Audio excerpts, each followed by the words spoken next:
നമസ്കാരം, സുമിയാണ്. ഇന്നത്തെ വീഡിയോയിലേക്ക് എല്ലാവർക്കും സ്വാഗതം. ശരിക്കും പറഞ്ഞാൽ ഇന്നത്തേത് ഒരു ഫാമിലി വ്ളോഗായിരുന്നു ഞാൻ ഉദ്ദേശിച്ചിട്ടുണ്ടായിരുന്നത്. പക്ഷേ ചില കാരണങ്ങൾ കൊണ്ട് ഞാൻ ഫാമിലി വ്ളോഗ്, അതായത് ഡേ ഇൻ മൈ ലൈഫ് എന്ന് പറയുന്ന ഒരു ഇത് മാറ്റിയിട്ട് 2 ദിവസത്തെ വ്ളോഗായിട്ടാണ് ഞാൻ എടുത്തിട്ടുള്ളത്. കാരണം എന്താണെന്ന് വെച്ചാൽ ഞാൻ വ്ളോഗ് സ്റ്റാർട്ട് ചെയ്ത് കുറച്ച് നേരം കഴിഞ്ഞപ്പോഴായിരുന്നു അരുണേട്ടൻ ചായ കുടിക്കാൻ വന്നത്. അപ്പോൾ അരുണേട്ടൻ എന്നോട് പറഞ്ഞു, ഇങ്ങനെ നാട്ടിൽ വയനാട്ടിൽ ഉരുൾ പൊട്ടിയിട്ടുണ്ട്, ഒരുപാട് പേരെ കാണാതെയായി, ഒരുപാട് പേര് മരിച്ചു എന്നൊക്കെ അരുണേട്ടൻ എന്നോട് വന്നപ്പോൾ പറഞ്ഞു. ഞാൻ അറിഞ്ഞിട്ടുണ്ടായിരുന്നില്ല, കാരണം തലേന്ന് എൻ്റെ നെറ്റ് കഴിഞ്ഞിട്ടുണ്ടായിരുന്നു, ഫോണിൽ റീചാർജ് ചെയ്തിട്ടുണ്ടായിരുന്നില്ല. അപ്പം ഞാൻ കുറച്ച് രാവിലെയൊക്കെ ആയിട്ട് പിന്നെ ചെയ്യാമെന്ന് വിചാരിച്ച് അങ്ങനെ ഇരിക്കുകയായിരുന്നു. അപ്പം ഫോണായിട്ട് കണക്ഷൻ ഇല്ലല്ലോ, ഞാൻ ഫോണൊന്നും നോക്കിയിട്ടുണ്ടായിരുന്നില്ല. അപ്പം എന്നാൽ രാവിലെ വ്ളോഗ് സ്റ്റാർട്ട് ചെയ്യാന്ന് പറഞ്ഞ് വ്ളോഗ് തുടങ്ങിയിട്ടുണ്ടായിരുന്നു.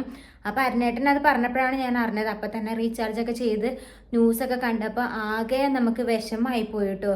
കേരളം കണ്ടതിൽ വെച്ച് ഏറ്റവും വലിയൊരു ഉരുൾപൊട്ടലാണ് ഇപ്പോൾ നമ്മുടെ വയനാട്ടിൽ ഉണ്ടായിട്ടുള്ളത്. ഒരുപാട് പേരെ കാണാനില്ല, ഒരുപാട് പേര് മണ്ണിൻ്റെ അടിയിൽ പെട്ടുപോയിട്ടുണ്ടാവും. അതുപോലെ തന്നെ ഒരുപാട് മൃതശരീരങ്ങളൊക്കെ പുഴയിൽ നിന്നും ഒക്കെ കിട്ടുന്നുണ്ടെന്ന് നമുക്ക് ന്യൂസിലൊക്കെ കാണാൻ പറ്റിയിട്ടുണ്ട്. അപ്പം ഞാൻ കഴിഞ്ഞ ദിവസം ഒരു കമ്മ്യൂണിറ്റി പോസ്റ്റ് ഇട്ടിട്ടുണ്ടായിരുന്നു ഇങ്ങനെ സംഭവിച്ചിട്ടുള്ളതിൻ്റെ പറ്റി. അപ്പോൾ ഈ പോത്തുകല്ല് ചാലിയാർ എന്ന് പറയുന്ന, ചാലിയാർ പുഴ എന്നൊക്കെ പറയുന്നത് നമ്മുടെ നാട്ടിലുള്ള പുഴയാണ്. അപ്പോൾ നമ്മളെ നാട്ടിൽ നിന്നാണ് കുറേ, ആ പുഴയുടെ തീരത്തുനിന്ന് കുറേ മൃതശരീരങ്ങളൊക്കെ കിട്ടിയിട്ടുണ്ട്. അപ്പം നമ്മുടെ നാട്ടിലുള്ള എല്ലാവരും അത് അന്വേഷിക്കാനും തിരയാനും തെരച്ചിലിനും ഒക്കെ കൂടിക്കൊണ്ടിരിക്കുകയാണ്. അപ്പം അതുകൊണ്ടാണ് ഞാൻ ഒരു കമ്മ്യൂണിറ്റി പോസ്റ്റ് ഇട്ടിട്ടുണ്ടായിരുന്നത്. നമ്മുടെ നാട്ടിലല്ല, വയനാട്ടിലാണ്. അവിടുന്ന് ഉരുൾ പൊട്ടിയിട്ട് വരുന്ന വെള്ളം നമ്മുടെ ഈ ചാലിയാർ പുഴയിൽ കൂടെ പോകുന്നുണ്ട്. അങ്ങനെയാണ് അവിടെ മൃതശരീരങ്ങളൊക്കെ അതിൽ വന്നിട്ടുള്ളത്. അപ്പം അതുകൊണ്ട് ഞാൻ അന്നത്തെ ദിവസം വ്ളോഗ് ചെയ്യുന്നത് നിർത്തിയിട്ടുണ്ടായിരുന്നു. പിന്നെ 2 ദിവസത്തെ വീഡിയോ ആയിട്ട് 2 ദിവസത്തെയാണ് ഇന്നത്തെ ഒരു ഫാമിലി വ്ളോഗിലുള്ളത്. അപ്പം നമുക്ക് ചെയ്യാൻ പറ്റുന്നത് എന്താണെന്ന് വെച്ചിട്ടുണ്ടെങ്കിൽ മാക്സിമം വയനാടിനെ സപ്പോർട്ട് ചെയ്യുക എന്നുള്ളതാണ്. മുഖ്യമന്ത്രിയുടെ ദുരിതാശ്വാസ നിധിയിലേക്ക് നമ്മളെ കൊണ്ടാവുന്ന വിധത്തിലുള്ള സഹായങ്ങളൊക്കെ ചെയ്യുക, അതിലേക്ക് സംഭാവനകൾ ചെയ്യുക. അപ്പോൾ നേരെ നമുക്ക് നമ്മുടെ വ്ളോഗിലേക്ക് പോവാം.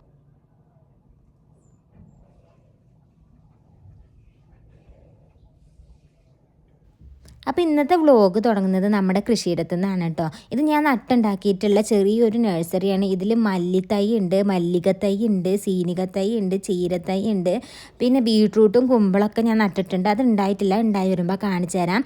ഇതാണ് നമ്മുടെ പയറിൻ്റെ ഒരു ഏരിയ. ഇതിൽ ഇപ്പോൾ ഉണ്ടായിട്ടുള്ളത് വയലറ്റ് കളർ പയറാണ് കേട്ടോ.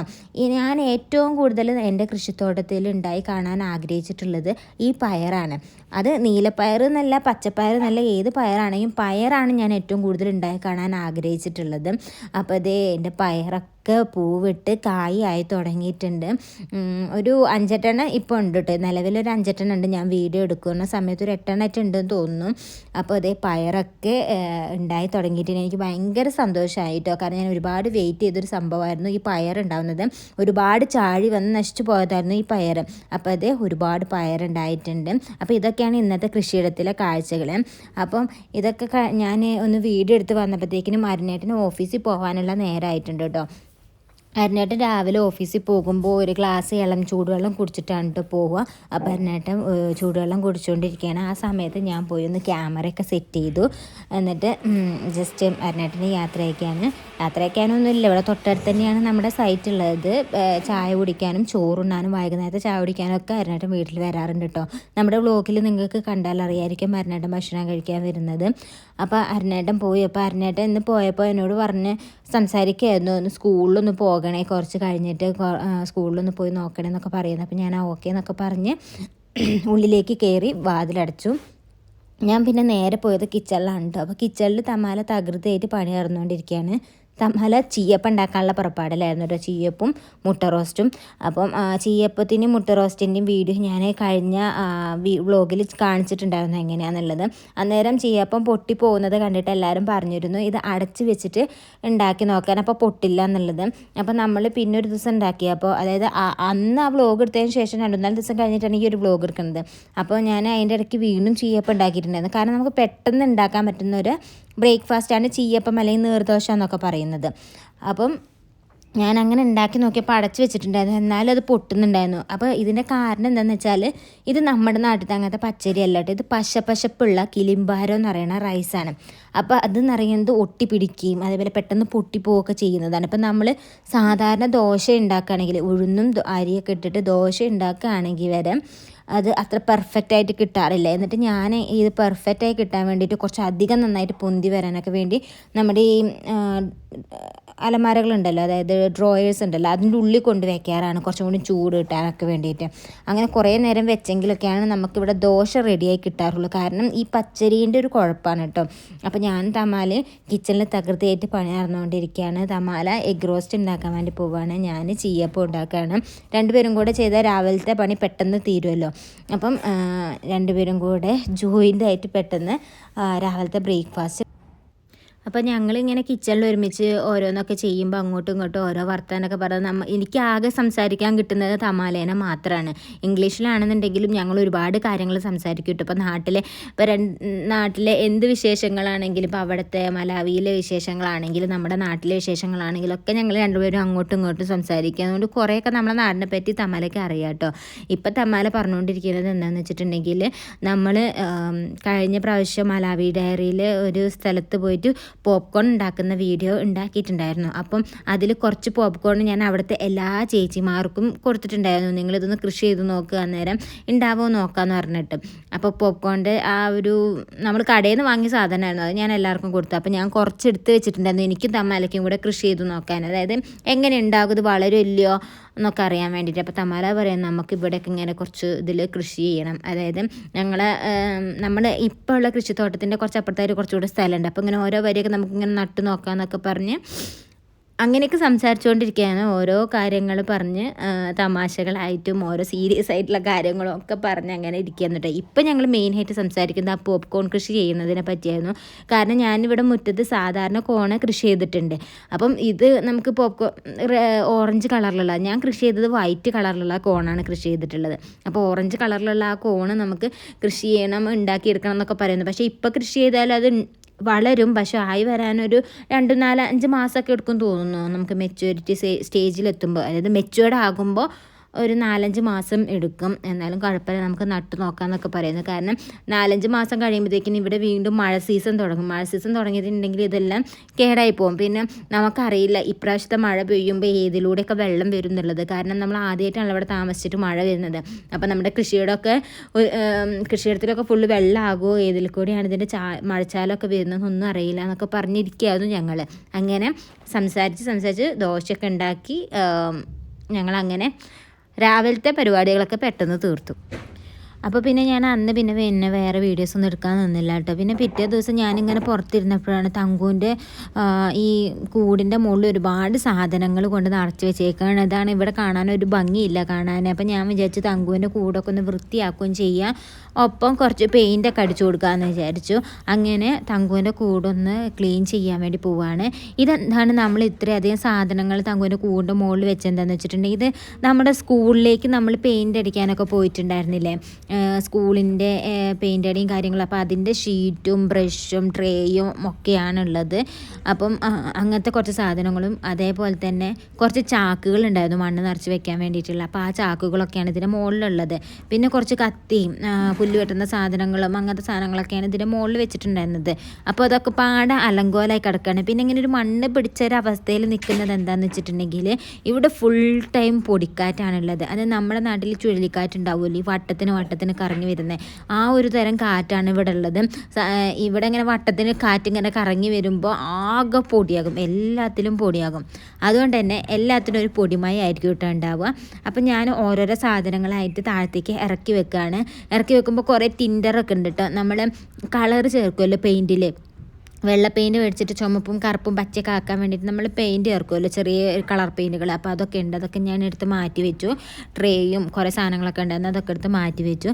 ഇപ്പം ഞാൻ എടുത്ത് മാറ്റി വെക്കുന്നത് കുറച്ച് നമ്മുടെ എന്താ പറയുക, ഇത് പിക്കാസ്, അതേപോലെ പിക്കാസ്, അതേപോലെ തൂമ്പ, പിന്നെ എനിക്ക് കൊത്താൻ വേണ്ടി ഞാൻ ചെറിയൊരു തൂമ്പ പോലത്തെ ഒരു സാധനം വാങ്ങിയിട്ടുണ്ടായിരുന്നു, കൈക്കോട്ട് പോലത്തെ.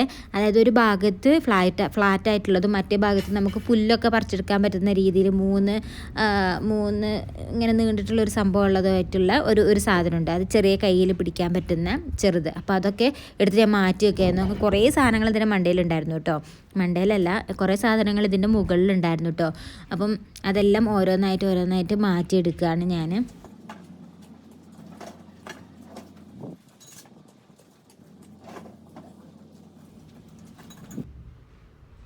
അപ്പോൾ ഇതെന്ന് പറയുന്നത് സ്ലാഷറാണ് കേട്ടോ. ഇവിടെ നമ്മൾ പുല്ലൊക്കെ വെട്ടാൻ വേണ്ടിയിട്ട് ഉപയോഗിക്കുന്നത് ഇങ്ങനത്തെ സ്ലാഷറാണ്.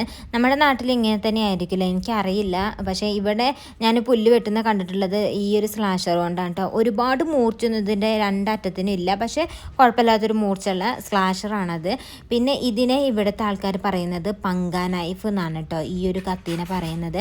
ഈ കത്തി ഉപയോഗിച്ചിട്ടാണ് നമ്മൾ വിറക് വെട്ടുന്നത്, അല്ലെങ്കിൽ തേങ്ങയൊക്കെ പൊട്ടിക്കാനും എന്തെങ്കിലുമൊക്കെ വെട്ടാനൊക്കെ ഉപയോഗിക്കുന്നത് ഈ ഒരു കത്തിയാണ്. പങ്ക നൈഫ് എന്നാണ് ഇവിടുത്തെ ആൾക്കാർ പറയുന്നത് അതിനെ.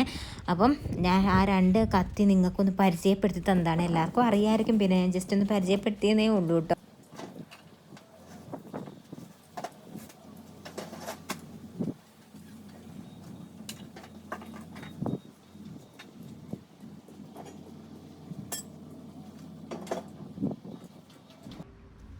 അങ്ങനെ തങ്കുവിൻ്റെ കൂടിൻ്റെ മുകളിലുള്ള എല്ലാ സകല സാധനങ്ങളും ഞാൻ പെറുക്കി താഴത്തേക്ക് ഇട്ടിട്ടുണ്ട്. എന്നിട്ട് കൂടൊന്ന് അടിച്ച് വൃത്തിയാക്കാൻ പോവാണ്. അപ്പോൾ എനിക്ക് അധികം അങ്ങോട്ട് എത്തുന്നില്ല കേട്ടോ കൂട് അടിച്ചതാക്കാൻ. അധികം വലിയ ഹൈറ്റ് ഇല്ലാത്ത ആളായതുകൊണ്ട് ഉള്ളത് വെച്ചിട്ടങ്ങ് അടിച്ച് ശരിയാക്കുകയാണ്. അതിൻ്റെ പൊടികളൊക്കെ ഞാൻ പറഞ്ഞല്ലോ, പൊടിക്കാറ്റായതുകൊണ്ട് ഈ ഷീറ്റിലാണെങ്കിലും എല്ലാത്തിലും ഒരുപാട് പൊടികളുണ്ട്. നമ്മൾ ഇടയ്ക്കിടയ്ക്ക് ക്ലീൻ ചെയ്യണമല്ലേ, ഈ പൊടികളാകും. പറഞ്ഞിട്ട് കാര്യമില്ല. ഇവിടുത്തെ ഒരു കാലാവസ്ഥ അങ്ങനെയാണ്, ഭയങ്കരമായിട്ട് കാറ്റടിക്കുന്ന സ്ഥലമാണ്. കാരണം മരങ്ങൾ, വലിയ ഹൈറ്റുള്ള മരങ്ങളില്ലാത്തതുകൊണ്ട് തന്നെ കാറ്റ് ഡയറക്റ്റായിട്ട് അടിക്കുക, അതുകൊണ്ടുള്ള പൊടി മൊത്തം പാറി വരിക, അങ്ങനത്തെ പരിപാടികളാണ്. പക്ഷേ നമ്മൾ ആദ്യം നിന്ന സ്ഥലത്തൊന്നും ഇങ്ങനെ കാറ്റുണ്ടായിരുന്നില്ല കേട്ടോ. അതായത് ചിന്തേച്ചിലൊന്നും ഇത്രയധികം കാറ്റുണ്ടായിരുന്നില്ല. അപ്പോൾ എനിക്ക് കൂടിൻ്റെ മുകളിലേക്ക് കറക്റ്റ് അങ്ങോട്ട് എത്താത്തതുകൊണ്ട് ഞാൻ തൊട്ടപ്പുറത്തൊരു നമ്മുടെ വെണ്ണീരെന്നൊക്കെ പറയുമല്ലോ, ചാരം, ഈ മരം കത്തിച്ചിട്ടുള്ള ചാരം ഞാനൊരു ചാക്കിലാക്കി വെച്ചിട്ടുണ്ട്, നമ്മുടെ ചെടിക്ക് ഇടയ്ക്ക് ഇട്ട് കൊടുക്കാൻ വേണ്ടിയിട്ട്. അപ്പോൾ ആ ചാരത്തിൻ്റെ ചാക്ക് അവിടെ ഉണ്ടായിരുന്നു സൈഡിൽ. അപ്പോൾ അതിൻ്റെ മുകളിൽ കയറി നിന്നിട്ട് കൂടിൻ്റെ മുകളിലുള്ള പൊടികളും കണക്കുള്ള സാധനങ്ങളൊക്കെ ഞാൻ അടിച്ച് വാരി ശരിയാക്കിയായിരുന്നു. ഇത് ഇവിടെ കിട്ടുന്ന ഒരു ചൂലാണ് കേട്ടോ. ഇവിടെ കിട്ടുന്ന ചൂലിന് ഇത്ര വലിപ്പമേ ഉണ്ടാവുള്ളൂ. നമ്മുടെ ഏകദേശം ഒരു മുട്ടുംകായിൻ്റെ അവിടെ നിന്ന് മുതൽ എന്താ പറയുക, കൈപ്പത്തി വരെ നീട്ടേ ഉണ്ടാവുള്ളൂ. മുട്ടുംകൈ മുതൽ കൈപ്പത്തി വരെ നീട്ടേ ഉണ്ടാവുള്ളൂ ഈ ഒരു ചൂലിന്. അപ്പം ഈ ഒരു ഇങ്ങനത്തെ ചൂലാണ് ഇവിടെ അവൈലബിൾ ആയിട്ടുള്ളത്. പിന്നെ ഇവിടെ അവൈലബിൾ ആയിട്ടുള്ള ചൂല് എന്ന് പറയുന്നത് കുറുന്തോട്ടീൻ്റെ ചൂലാണ്. അതായത് മുറ്റൊക്കെ അടിച്ച് വരാൻ പറ്റുന്ന രീതിയിലുള്ള കുറുന്തോട്ടി ചൂലാണ്. ഇങ്ങനത്തെ ഈ രണ്ട് ചൂല് മാത്രം ഞാൻ ഇവിടെ വന്നതിന് ശേഷം ഞാൻ കണ്ടിട്ടുള്ളൂ, അല്ലാത്ത തരം ചൂല് കണ്ടിട്ടില്ല. അപ്പം ഞാൻ ഈ കൂടിൻ്റെ മുകളൊക്കെ ഒന്ന് അടിച്ച് ശരിയാക്കുകയാണ്. എന്തായാലും ചാരത്തിൻ്റെ ചാക്ക സൈഡിലുള്ളത് ഉണ്ടായിരുന്നത് നന്നായിട്ട് എനിക്ക് ശരിക്കും അടിച്ച് വരാൻ പറ്റി.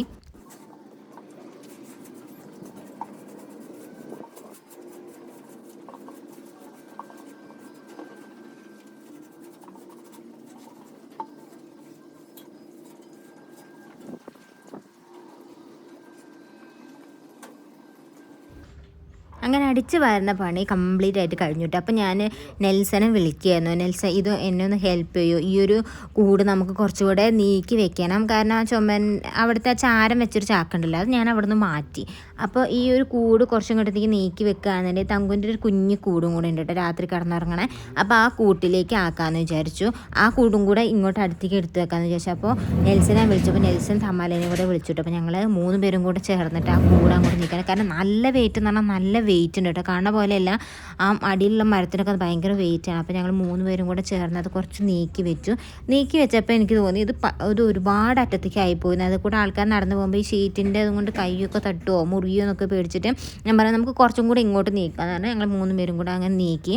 പിന്നെ ഇവിടെ ഈ സൈഡിലിരിക്കുന്ന ഈ ബെഞ്ചും ഈ പെയിൻറ്റിൻ്റെ ബ്രഷും കാര്യങ്ങളൊക്കെ അവിടെ നിന്ന് മാറ്റിയാണ്. അവിടെ മാറ്റിയിട്ട് നമ്മുടെ തങ്കുവിൻ്റെ ചെറിയ കൂട് അങ്ങോട്ടേക്ക് എടുത്ത് വെക്കുകയാണ്. ഇത് പറഞ്ഞപ്പോഴാണ് ഞാൻ ആലോചിച്ചത്, കഴിഞ്ഞ പ്രാവശ്യം ഞാൻ തങ്കു കൂട്ടിലിരിക്കുന്ന വീഡിയോ കാണിച്ചപ്പോൾ എല്ലാവരും പറഞ്ഞു തങ്കുവിനെ കാണുമ്പോൾ വിഷമം തോന്നുകയാണ്, അതിൻ്റെ ഉള്ളിലിരിക്കുമ്പോൾ വിഷമം തോന്നുകയാണെന്നൊക്കെ പറഞ്ഞു. ശരിക്കും പറഞ്ഞാൽ തങ്കു കുഞ്ഞായിരുന്നപ്പോൾ നമ്മൾ പൊണേലയിലായിരുന്നു താമസിച്ചുകൊണ്ടിരുന്നത്. എന്താ വലിയൊരു വീട്ടിൽ, അവിടെ ഒരുപാട് സ്ഥലം ഉണ്ടായിരുന്നു അവിടെ തങ്കുവിന് ഓടി കളിക്കാൻ വേണ്ടിയിട്ട്. അപ്പോൾ നമ്മുടെ കൂടെ തന്നെയായിരുന്നു തങ്കു, വീടിൻ്റെ ഉള്ളിൽ വളർന്നൊരു പട്ടിക്കുട്ടിയായിരുന്നു. എന്നാലും നമ്മുടെ മുറ്റത്ത് കൂടെയൊക്കെ ഓടിച്ചാടി കളിക്കുകയും പക്ഷീനെയൊക്കെ ഓടിച്ചു വിടുകയൊക്കെ ചെയ്യുന്ന ഒരാളായിരുന്നു നമ്മുടെ തങ്കുക്കുട്ടന്. അപ്പം ഇങ്ങോട്ടേക്ക് വന്നപ്പോൾ ഞാൻ പറഞ്ഞല്ലോ, നമുക്ക് ആകെ 2 റൂമും ചെറിയൊരു ഹാളും ചെറിയൊരു കിച്ചണും മാത്രമേ നമുക്കുള്ളൂ. അതായത് 2 പേർക്ക് താമസിക്കാൻ പറ്റുന്ന നല്ലൊരു വീടാണ്. അപ്പം ഞാൻ തങ്കുവിനെ പഴയ കൂട്ടുന്ന് മാറ്റിയാണ് കേട്ടോ. തങ്കു അതിൻ്റെ ഉള്ളിലുണ്ടായിരുന്നു, അപ്പോൾ എടുത്തുകൊണ്ടെന്ന് വെക്കുകയാണ്. തങ്കു ഇവിടെ അന്തം വിട്ട് നോക്കിക്കാണ് എന്തൊക്കെയാണ് ഇവർ ചെയ്യുന്നത്, എൻ്റെ കൂടൊക്കെ ഇവർ എങ്ങോട്ടാണ് എടുത്തുകൊണ്ടോണം എന്നൊക്കെ വിചാരിച്ചിട്ട് തുള്ളിച്ചാടി നമ്മുടെ കൂടെ നോക്കി നിൽക്കുകയാണ് എന്താണ് ചെയ്യണത് എന്നുള്ളത്. അപ്പം ഞാൻ നേരത്തെ പറഞ്ഞത് പറയാം, നമ്മൾ ഈ വീട്ടിലേക്ക് വന്നപ്പോൾ ഇത് ചെറിയ വീട്, അധികം സ്പേസ് ഇല്ല തങ്കുവിന് ഓടി കളിക്കാൻ. പിന്നെ അതുമല്ല, നമ്മൾ വീടിൻ്റെ ഉള്ളിൽ പട്ടിക്കുട്ടീനെ വളർത്തുകയാണെന്നുണ്ടെങ്കിൽ അതിൻ്റെ ഒരു സ്മെല്ലുണ്ട്. നമ്മൾ എത്ര കുളിപ്പിച്ച് വൃത്തിയാക്കിയാലും പുറമേ നിന്ന് ഒരാൾ കയറി വരുമ്പോൾ ചെറിയൊരു നമുക്ക് ഒരു അൺകംഫർട്ടബിൾ ആയിട്ട് തോന്നും. അതുകൊണ്ട് തന്നെയാണ് ഞങ്ങളിപ്പോൾ തങ്കുവിന് ഉള്ളിലേക്ക് കടത്താത്തത്. അതായത് ഇപ്പോൾ തങ്കു വീടിൻ്റെ ഉള്ളിലേക്ക് കയറില്ല, തങ്കു ഇങ്ങനെ പുറത്താണ് താമസിക്കുക. അതായത് പുറത്തത്തെ കൂട്ടിലാണ് തങ്കു കിടക്കുന്നത്. അപ്പം ഈ ചെറിയ കൂടെന്ന് പറയുന്നത് തങ്കുവിന് രാത്രി കിടക്കാനാണ്. ഞാൻ പറഞ്ഞല്ലോ ഇവിടെ ഒരുപാട് കാറ്റുണ്ടെന്ന്. അപ്പം ആ കാറ്റ് ഉള്ളതുകൊണ്ട് ഇങ്ങനെ ഓപ്പൺ ആയിട്ടുള്ള കൂട്ടിൽ കിടക്കാൻ പറ്റില്ല. അപ്പോൾ ഈ ചെറിയ കൂട്ടിലാണ് തങ്കു രാത്രി കിടന്നുറങ്ങാറ് കേട്ടോ. പകൽ എല്ലാവരെയും കാണാനും എല്ലാവരോടും കുരയ്ക്കാനും എന്താ പറയുക സൗഹൃദം പുലർത്താനൊക്കെ വേണ്ടിയിട്ട് ഈ ഒരു വലിയ കൂട്ടിലാണ്. കാരണം ഫുൾ ഓപ്പൺ ആണല്ലോ, എല്ലാം കാണാൻ പറ്റും തങ്കുകൂട്ടന്. അപ്പോൾ അതുകൊണ്ടാണ് തങ്കുവിന് ഇപ്പോൾ 2 വീടുള്ളത്. പിന്നെ ഇവിടെ ഞങ്ങൾ തങ്കുവിനെ അങ്ങനെ കൂട്ടിൽ ഒരുപാട് നേരം ഇട്ട് വെക്കാറില്ല കേട്ടോ. അവൻ എപ്പോഴും പുറത്ത് കളിക്കാൻ. തങ്കുവിനൊരു കൂട്ടുകാരനുണ്ട്, റോക്കിയും തങ്കുവും ഭയങ്കര ഫ്രണ്ട്സാണ്. അവർ ഒരുമിച്ച് കളിക്കുകയൊക്കെ ചെയ്യുന്നതാണ്. പിന്നെ ഒരുപാട് നേരം കൂട്ടിലിട്ടിട്ട് അതിനെ ഞങ്ങൾ വെറുപ്പിക്കാറില്ല, ഓടി കളിച്ചോട്ടെ എന്ന് വിചാരിച്ചിട്ട് നല്ലോണം കളിയൊക്കെ കഴിഞ്ഞ് വരുമ്പോൾ 2 ദിവസം കൂടുമ്പോഴും 3 ദിവസം കൂടുമ്പോഴൊക്കെ ആയിട്ട് നല്ല ഡോക്ടർ എഴുതി തന്ന ഷാമ്പു ഉണ്ട്. ആ ഷാമ്പു ഒക്കെ ഇട്ട് തങ്കുവിനെ ഞങ്ങൾ നന്നായിട്ട് കുളിപ്പിച്ചെടുക്കും, നന്നായി ചീകൊക്കെ കൊടുക്കും കേട്ടോ. അപ്പം തങ്കു ഇവിടെ ഹാപ്പിയാണ്, ആരും വിഷമിക്കൊന്നും വേണ്ട. തങ്കു അടിപൊളിയായിട്ട് എന്താ പറയുക, കൂട്ടിക്കിടക്കുന്നതിനേക്കാളും കൂട്ടിലാണെങ്കിലും വീടിൻ്റെ ഉള്ളിൽ വളരുന്നതിനെക്കാട്ടിലും തങ്കു എന്തുകൊണ്ടും ഹാപ്പിയാണ് ഇങ്ങനെ തുള്ളിച്ചാടി പുറത്തു കൂടെ നടക്കണത് കേട്ടോ. അപ്പം തങ്കു കൂട്ടിലും കിടക്കാറുണ്ട്, അതേപോലെ തന്നെ പുറത്തും തുള്ളിച്ചാടി നടക്കാറുണ്ട്. അപ്പം ഞാനതൊന്ന് പറഞ്ഞതാണ് കഴിഞ്ഞ വീഡിയോയിൽ. കുറേ ആൾക്കാർ കമൻറ്റ് ചെയ്തിട്ടുണ്ടായിരുന്നു തങ്കു കൂട്ടിലാണല്ലോ, അയ്യോ പാവം അങ്ങനെയൊക്കെ. അപ്പം വീട്ടിൻ്റെ ഉള്ളിൽ കയറ്റാത്തതിൻ്റെ കാരണം നമ്മൾ ചെറിയ വീടാണ്, അപ്പം അധികം സ്പേസില്ല. അപ്പോൾ നമ്മൾ വീട്ടിലേക്കൊക്കെ ആണെങ്കിൽ ഇടയ്ക്കിടയ്ക്ക് ആൾക്കാർ വരുന്നത്. നമ്മൾ പഴയ നിന്ന പോലെയല്ല. പഴയതൊക്കെ എന്ന് വെച്ചാൽ നമ്മൾ ഒറ്റ വീട് മാത്രമേ നമ്മുടെ കോമ്പൗണ്ടിലുള്ളൂ, എപ്പോഴെങ്കിലൊക്കെ ആരെയും വന്നാലേ ഉള്ളൂ. പക്ഷേ ഇതെന്ന് വെച്ചാൽ നമ്മുടെ ഈ ഒരു കോമ്പൗണ്ടിനുള്ളിൽ വേറെ കുറേ വീടുകളുണ്ട്. ഇടയ്ക്കിടയ്ക്ക് ആൾക്കാർ അങ്ങോട്ടും ഇങ്ങോട്ടും പോകും വരികയൊക്കെ ചെയ്യാറുണ്ട്. അതുപോലെ പാർട്ടികളും ഒക്കെ നടത്താറുണ്ട്. അപ്പോൾ അതുകൊണ്ട് തന്നെയാണ് നമ്മൾ തങ്കുകൂട്ടനെ ഉള്ളിൽ വെക്കാത്തത് കേട്ടോ. പിന്നെ തങ്കുവിനാണെങ്കിൽ രോമൊക്കെ പൊഴിയൊക്കെ ചെയ്യും. അപ്പോൾ അതൊക്കെ ഒരു ഡിസ്റ്റർബൻസ് ആകും മറ്റുള്ളവർക്ക്. നമുക്ക് നമ്മുടെ പട്ടിക്കുട്ടി വലുതാണ്, പക്ഷേ മറ്റുള്ളവർക്ക് അതൊരു ഡിസ്റ്റർബൻസ് ആകും. അപ്പോൾ അങ്ങനെ ആവരുതെന്ന് വിചാരിച്ചിട്ട് നമ്മൾ മുൻകൂട്ടി കേട്ടോ തങ്കുവിനെ ഇങ്ങനെ പുറത്തേക്ക് ആക്കിയിട്ടുള്ളത്. അപ്പോൾ ഞാൻ എൻ്റെ കയ്യിലൊരു ഷർട്ട് പോലത്തെ ഒരു ഡ്രസ്സ് കാണിച്ചെന്നില്ല, അത് തങ്കുക്കുട്ടൻ്റെ ചെറുപ്പത്തിലുള്ള ഡ്രസ്സാണ്. അപ്പോൾ തങ്കുവിന് ഇപ്പോഴും അത് പാകമാവും, പക്ഷേ തങ്കുവിൻ്റെ ആ ഒരു മുടിയൊക്കെ നമ്മൾ കുറച്ച് വെട്ടി ചെറുതാക്കിയിട്ടുണ്ടെങ്കിൽ തങ്കുക്കുട്ടന് ആ ഒരു ഷർട്ട് ഇപ്പോഴും പാകാവും കേട്ടോ. ആ ഷർട്ട് ഇട്ടിട്ടുണ്ടെങ്കിൽ തങ്കുവിനെ കാണാൻ നല്ല ഭംഗിയാണ് കേട്ടോ. പക്ഷെ ഇപ്പം ആ മുടി വെട്ടിയെങ്കിൽ മാത്രമേ ഇപ്പോൾ കയറുള്ളൂ. കാരണം അവരെ ശരീരം എന്ന് പറയുന്നത് വളരെ ചെറിയ ശരീരമാണ് ഇങ്ങനത്തെ പട്ടിക്കുട്ടികളുടെ ശരീരം. ഇവരുടെ ഈ രോമം വലുതാവുന്നത് കൊണ്ടാണ് പട്ടിക്കുട്ടിക്ക് നല്ല തടിയുള്ള പോലെ നമുക്ക് തോന്നുക കേട്ടോ. അപ്പോൾ കുളിപ്പിക്കുമ്പോഴൊക്കെ തങ്കുവിൻ്റെ കുളിയൊക്കെ കഴിയുമ്പോൾ തങ്കു ഒരു എന്താ പറയുക തീരെ തടിയില്ലാത്തൊരു പട്ടിക്കുട്ടീനെ പോലെ നമുക്ക് തോന്നുന്നു. കുറച്ച് കഴിയുമ്പോൾ ആ രോമൊക്കെ ഉണങ്ങി അതിൻ്റെ നനവൊക്കെ ഉണങ്ങി വരുമ്പോൾ തങ്കു നല്ല കുട്ടിയായിട്ട് വരും കേട്ടോ. അപ്പം ഞങ്ങൾ 2 പട്ടിക്കൂടും ക്ലീൻ ആക്കിക്കൊണ്ടിരിക്കുകയാണ്. നെൽസനവിടെ വെള്ളം കുഴിച്ച് ആ പട്ടിക്കൂടൊന്ന് ശരിയാക്കുന്നുണ്ട്. ഞാൻ മറ്റേ ചെറിയ പട്ടിക്കൂട് ഞാനും ക്ലീൻ ചെയ്തുകൊണ്ടിരിക്കുകയാണ്. പിന്നെ തങ്കുവിൻ്റെ ഒരു മെയിൻ പ്രത്യേകത എന്താണെന്ന് വെച്ചാൽ തങ്കുവിൻ്റെ കൂടിൻ്റെ ഉള്ളിൽ വെച്ചിട്ട് 1, 2 ഒന്നും സാധിക്കാറില്ല. അത് നമ്മൾ ചെറുപ്പത്തിലേ ശീലിപ്പിച്ചത് കൊണ്ട് തന്നെ ആ ഒരു ബുദ്ധിമുട്ട് നമുക്കില്ല കേട്ടോ. തങ്കുവിനെ അഴിച്ചു വിട്ട് തങ്കുവിനെ നമ്മൾ പുറത്ത് കൊണ്ട് കെട്ടുമ്പോൾ മാത്രമേ തങ്കു അതൊക്കെ ചെയ്യാറുള്ളൂ. അപ്പം അത് വലിയൊരു കാര്യമാണ്. അതാ പറഞ്ഞത് ഞാൻ തങ്കു ഒരു പാവം കുട്ടിയാണെന്നുള്ളത്, നല്ല അനുസരണമുള്ളൊരു കുട്ടിയാണെന്ന് പറഞ്ഞത്. അപ്പം ഞങ്ങളെ ക്ലീനിങ് എല്ലാം കഴിഞ്ഞു. അടുത്ത വെള്ളമൊക്കെ ഉണങ്ങിയതിന് ശേഷമാണ് ഞാനിപ്പോൾ പെയിൻ്റ് അടിക്കാൻ പോകുന്നത്. എനിക്ക് നമ്മൾ സ്കൂളിനൊക്കെ പെയിൻ്റ് അടിച്ചിട്ടുള്ളൊരു പരിചയമുള്ളൂ. പിന്നെ ഈ പട്ടിക്കൂടിന് അധികം വലിയ പരിചയത്തിൻ്റെ ആവശ്യമൊന്നുമില്ലല്ലോ നമ്മൾ പെയിൻ്റ് അടിക്കാൻ വേണ്ടിയിട്ട്. അപ്പോൾ ഞാൻ കയ്യിലുള്ള കുറച്ച് വൈറ്റ് പെയിൻറ്റ് അതിലടിക്കുകയാണ്. 2 കോട്ട് അടിക്കണം കേട്ടോ, എന്നെങ്കിലും ഉള്ളൂ അതൊരു നീറ്റായിട്ട് കിട്ടുള്ളൂ. അപ്പം ഞാൻ പെയിൻ്റ് അടി തുടങ്ങിയിട്ടുണ്ട് കേട്ടോ. ഇനി എല്ലായിടം പെയിൻ്റ് അടിക്കണം. പിന്നെ ഈ ഒരു നെറ്റിലൊന്നും ഞാൻ പെയിൻ്റ് അടിക്കുന്നില്ല. ആകെ ഞാൻ ഈ മരത്തിൻ്റെ പോർഷൻ ഉണ്ടല്ലോ അവിടെ മാത്രമേ ഞാൻ പെയിൻ്റ് അടിക്കുന്നുള്ളൂ. നെറ്റിൽ നമ്മൾ പെയിൻ്റ് അടിച്ചാലും തങ്കു എപ്പോഴും ഇങ്ങനെ ഈ നെറ്റിൽ അവൻ്റെ കാലും കൊണ്ട് ഇങ്ങനെ ഒച്ച ഉണ്ടാക്കാറുണ്ട്, മാന്തുന്ന പോലെ ആക്കിയിട്ട്. അപ്പോൾ വെറുതെ പെയിൻ്റൊക്കെ പൊടിഞ്ഞ് പോവും. അതുകൊണ്ട് നെറ്റിൽ അടിക്കുന്നില്ല, ഞാൻ ഈ മരത്തിൻ്റെ ഏരിയ മാത്രമാണ് പെയിൻ്റ് അടിക്കുന്നത്. അപ്പം പെയിൻറ്റും കൂടെ അടിച്ച് കഴിഞ്ഞിട്ടുണ്ടെങ്കിൽ ഇത് കാണാൻ നല്ല വൃത്തിയായി. ഇപ്പം ഏകദേശം കൂടും പരിസരവും എല്ലാം അടിപൊളിയായിട്ടോ. ആദ്യം നോക്കുമ്പോൾ ഒരു ഫുള്ള് കുറേ സാധനങ്ങൾ ഇങ്ങനെ കൂട്ടിയിട്ട പോലത്തെ ഒരു ഫീലായിരുന്നു. എനിക്ക് തന്നെ ഒരു ഇടങ്ങേറായിരുന്നു. പിന്നെ തീരെ സമയം കിട്ടാത്തതുകൊണ്ടായിരുന്നു അതൊന്നും ക്ലീൻ ആക്കാൻ പോകാൻ. കാരണം നമ്മളെപ്പോഴും സ്കൂളിൽ പോകലും കിണറിൻ്റെ അടുത്ത് പോകലും അങ്ങനത്തെ ഓരോ പണികളിലായിരുന്നു. അതുകൊണ്ട് തന്നെ നമുക്ക് ഇതിനൊന്നും ടൈം കിട്ടിയിട്ടുണ്ടായിരുന്നില്ല. അപ്പോൾ ഇന്ന് ഞാൻ വിചാരിച്ചത് എന്തായാലും ഇത് ശരിയാക്കണം എന്ന് വിചാരിച്ചിട്ടാണ് നിന്നത്. അങ്ങനെ എല്ലാ സാധനങ്ങളും പെറുക്കി താഴെ ഇട്ട് അത് ക്ലീൻ ചെയ്ത് വെള്ളമൊഴിച്ച് ക്ലീൻ ചെയ്ത് അടിച്ച് വരി ക്ലീൻ ചെയ്ത് അങ്ങനെ അതെല്ലാം റെഡിയാക്കിയിട്ടുണ്ട്. ഇനി പെയിൻ്റ് അടിച്ച് പെയിൻറ്റും കൂടെ ഉണങ്ങണം. പിന്നെ തങ്കൂരെ ഞാൻ പുറത്ത് അഴിച്ചു വിട്ടേക്കാണ്. തങ്കു കളിയൊക്കെ കഴിഞ്ഞ് വന്നിട്ട് പുറത്ത് കെട്ടണം. ഇത് പെയിൻ്റൊക്കെ ഉണങ്ങിയതിൻ്റെ സ്മെല്ലൊക്കെ പോകണമല്ലോ. അതൊക്കെ കഴിഞ്ഞിട്ട് തങ്കുവിനെ ഞാൻ ഈ കൂട്ടിലേക്ക് കയറ്റുള്ളൂ കേട്ടോ. പിന്നെ ചെറിയ കൂട് ഞാൻ പെയിൻ്റ് അടിക്കുന്നില്ല, വലിയ കൂട് മാത്രമേ പെയിൻ്റ് അടിക്കുന്നുള്ളൂ. ഇനി തങ്കുവിന് ഉള്ളിൽ നല്ല വെയിലാവണ സമയത്ത് ഞാൻ തങ്കുവിന് ചെറിയ കൂടിലേക്ക് ആക്കാറുണ്ട്. അപ്പം ഇങ്ങനെ പെയിൻ്റ് അടിച്ചുകൊണ്ടിരിക്കുകയാണ്. ഇനി ഫുള്ള് പെയിൻ്റ് അടിച്ച് കഴിഞ്ഞിട്ട് കാണാം.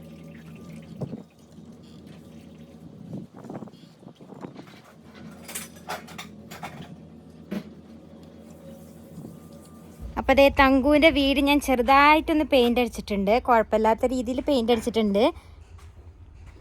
ഉണ്ടോ? ഇപ്പോൾ കാണാൻ നല്ല ഭംഗിയുണ്ട് കേട്ടോ. പിന്നെ മുകളിലത്തെ സാധനങ്ങളൊക്കെ എടുത്ത് മാറ്റി. തങ്കുമണി കളിക്കാൻ പോയതാണ് കേട്ടോ. ഞാൻ പെയിൻ്റ് അടിക്കുന്നതിന് വേണ്ടി തങ്കുവിനെ തുറന്നു വിട്ടു. ഇനിയിപ്പോൾ വരുന്നത് ഒരു കോലത്തിലായിരിക്കും, ചെളിയിൽ മുങ്ങിയിട്ടായിരിക്കും. അപ്പോൾ ഇനി അടുത്ത തങ്കുവിനെ നല്ലോണം ഒന്ന് കുളിപ്പിച്ചെടുക്കണം കേട്ടോ. അപ്പോൾ എന്തായാലും ഇന്നത്തെ പണി പെയിൻ്റ് അടിയായിരുന്നു. ഇത് ഏകദേശം കഴിഞ്ഞിട്ടിട്ടുണ്ട്. പിന്നെ ഉള്ളിലൊന്നും പെയിൻ്റ് അടിച്ചിട്ടില്ല. അത് നമുക്ക് ഇടയ്ക്കിടയ്ക്ക് വാഷ് ചെയ്യേണ്ടതാണല്ലോ. അപ്പോൾ പെയിൻ്റ് അടിച്ച് വെറുതെ പെയിൻറ്റ് പിന്നെ കുറച്ച് കഴിയുമ്പോൾ പോകും. അപ്പോൾ ഉള്ളിലൊന്നും പെയിൻ്റ് അടിച്ചിട്ടില്ല. ഇത് പിന്നെ തങ്കുവിൻ്റെ ചെറിയ വീട്. രാത്രിയിൽ തങ്കു ഈ ചെറിയ വീട്ടിലാട്ടോ കിടക്കാറ്, പകൽ ഇവിടെ. പിന്നെ ഉള്ളിലൊന്നും പെയിൻ്റ് അടിച്ചിട്ടില്ല. അത് നമുക്ക് ഇടയ്ക്കിടയ്ക്ക് വാഷ് ചെയ്യേണ്ടതാണല്ലോ. അപ്പോൾ പെയിൻ്റ് അടിച്ച് വെറുതെ പെയിൻറ്റ് ഉള്ളിലൊന്നും വാഷ് ചെയ്ത്